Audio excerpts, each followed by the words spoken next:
Oi, eu sou a Gabi Zawitch, mas hoje eu vou contar uma outra história. Meu nome completo é Gabriela Zawitch Leite Lopes. Sim, Leite Lopes é o nome do aeroporto aqui da cidade. É uma homenagem ao meu bisavô, Luiz Leite Lopes. Eu conheci a Gabi há mais de 20 anos por meio de uma outra amiga, a Dani Ramos. Mas só recentemente eu descobri que ela é dona, entre muitas aspas, é claro, do aeroporto de Ribeirão Preto. Então, eu convidei a Gabi para contar a história da sua família.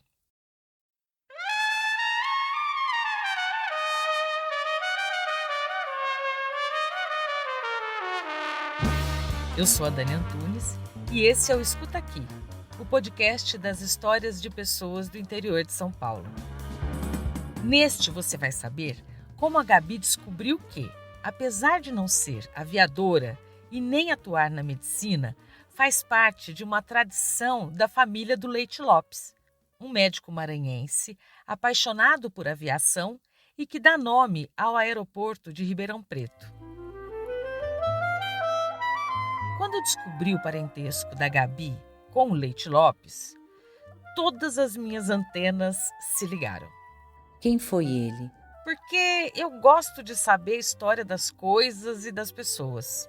Ele nasceu em São Luís do Maranhão em 1891 e foi para o Rio de Janeiro fazer faculdade de medicina.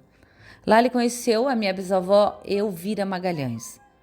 E o motivo deles virem para Ribeirão Em abril de 1916. é que aqui, embora uma cidade pequena na época, era uma cidade muito próspera e tinha falta de médicos.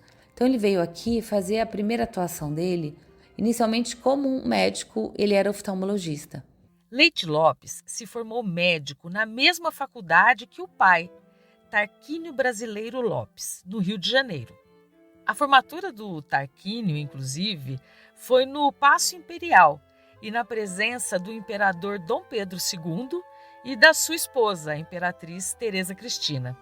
Inclusive, tem uma história interessante que ele pegava o avião e sobrevoava aqui a região, ia nas fazendas e fazia atendimento como oftalmologista.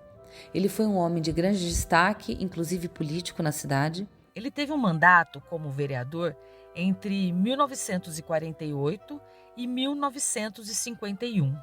Mas o grande feito dele foi como um aviador comercial. Ele tirou o brevet, que é a carteira de piloto privado, em 1940. Fez o curso na Escola de Aviação de Antônio Marinsec, líder da primeira família de aviadores do Brasil. Ele, o Antônio, a mulher Antônia e os filhos Hélio e Omilton fizeram sucesso no Brasil e no mundo como aviadores. E isso tudo numa época em que essa atividade ainda engatinhava no Brasil. Leite Lopes tirou o brevet em 1940. O primeiro aeroporto do país foi o Santos Dumont, lá no Rio de Janeiro, e ele foi inaugurado em 1936, quer dizer, só 4 anos antes. As primeiras companhias aéreas brasileiras começaram a operar em 1927 e foram, aliás, a Condor e a Varig. Quer dizer, essa coisa de voar era comum mesmo para passarinhos. Bom, esse meu bisavô teve 4 filhos. E aí vocês vão ver que a história da aviação perdura um pouco mais na família.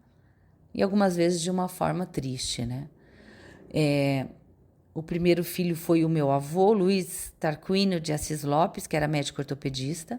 E se formou em medicina também na mesma faculdade do Rio de Janeiro, onde o pai e o avô estudaram.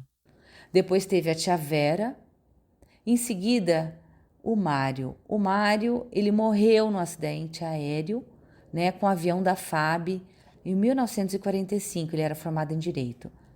E o Arthur Assis Lopes. O Arthur Tutuca também foi um piloto comercial, ele foi aviador da reserva. Entretanto, ele teve um filho, o Mário Barbosa. Mário Barbosa foi um piloto de helicóptero aqui de Ribeirão, ele era muito conhecido na cidade e ele também faleceu de um desastre de helicóptero Ele era um piloto comercial lá na região do Nordeste aqui do Brasil. A relação da aviação com a família da Gabi esfriou, mas não acabou. Inclusive, meu pai e minha tia também tinham brevet, mas eles nunca voaram. Quando eu convidei a Gabi para falar sobre o seu antepassado famoso, ela mergulhou na história da família para ter mais detalhes. E ela fez isso no livro do tio bisavô, o Tarquínio Filho. Dani, eu me empolguei com o livro, porque eu não tinha visto ainda. Então a Gabi descobriu que ela mesma faz parte de uma tradição. Meu Deus! Ainda que não seja médica e nem aviadora. E esse livro mostra que ele foi um médico, político, jornalista e administrador. Ele, o Tarquínio Filho, foi inclusive dono de um jornal no Maranhão que se chamava Folha do Povo. Bom, hoje eu sou jornalista, é a profissão que eu escolhi. Então eu também tenho essa tradição, né, do meu tataravô, que foi jornalista lá. No início da carreira, ela trabalhou em alguns veículos da cidade e se inclinou para a área da educação. Depois eu fiz pedagogia e comecei a atuar como professora. Fiz pós-graduação na UFSCar e hoje eu sou professora universitária, dou aula no curso de jornalismo. E contribui com o voo de muitas pessoas. Eu trabalho na área de educação, com movimentos populares. Eu também tenho uma linha de pesquisa que chama Educomunicação, em que a gente pensa o jornalista numa atuação fora das redações, possibilidade do jornalista trabalhar em escolas, por exemplo, para trabalhar a educação midiática, que hoje é muito necessária, né? O que a gente tem passado ultimamente no nosso contexto político trouxe uma grande questão para o jornalista. Ele foi muito atacado no último governo e isso tirou um pouco da credibilidade do nosso trabalho. Então, acho que a educação midiática ela é muito importante para a gente começar desde as escolas, trabalhar com as gerações mais idosas, né, com as pessoas mais velhas, que têm um acesso recente à tecnologia, entender a questão da desinformação e mostrar para as pessoas como que um jornalista trabalha, quais são suas técnicas, o rigor, a apuração, a transparência do seu trabalho. Isso acho que é uma coisa que a gente tem essa responsabilidade de trabalhar para que o jornalista ele recupere o seu respeito, né, visto que fomos muito atacados como a gente tem visto. Inclusive, é uma outra área que eu também pesquiso, que é o jornalismo de trauma. A convite da minha amiga Paula Melani Rocha, da UEPG, a gente tem desenvolvido entrevistas com jornalistas mulheres que foram atacadas, foram assediadas. Então, esses ataques aos jornalistas, isso causou uma grande questão assim na nossa profissão, né? A gente teve um desgaste da nossa imagem.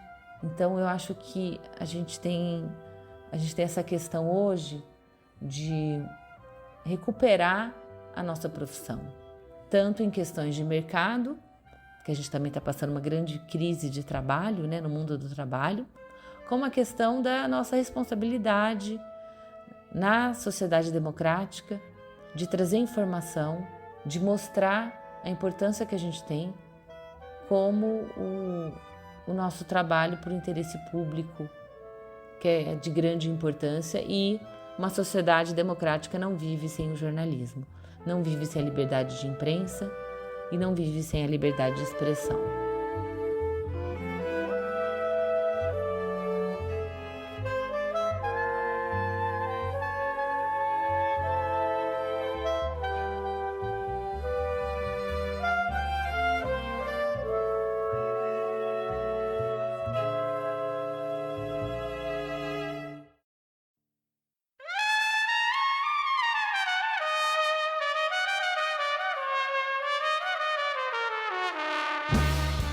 Esse foi o segundo episódio dessa série do Escuta Aqui que eu preparei para comemorar os 3 anos desse canal. No próximo, você vai conhecer a Malu Vilela, a enfermeira que viveu 3 anos sem nenhum rim e que não vê a hora de mudar de assunto. Nas redes sociais, esse canal é o @escutaquipode. Me segue lá. Eu tenho produzido um conteúdo com dicas de podcasts que você tem que ouvir e também de como fazer um episódio como esse aqui, usando somente recursos que você tem aí na sua casa. No mais, compartilha com os amigos e faça uma podcaster feliz. Até a próxima!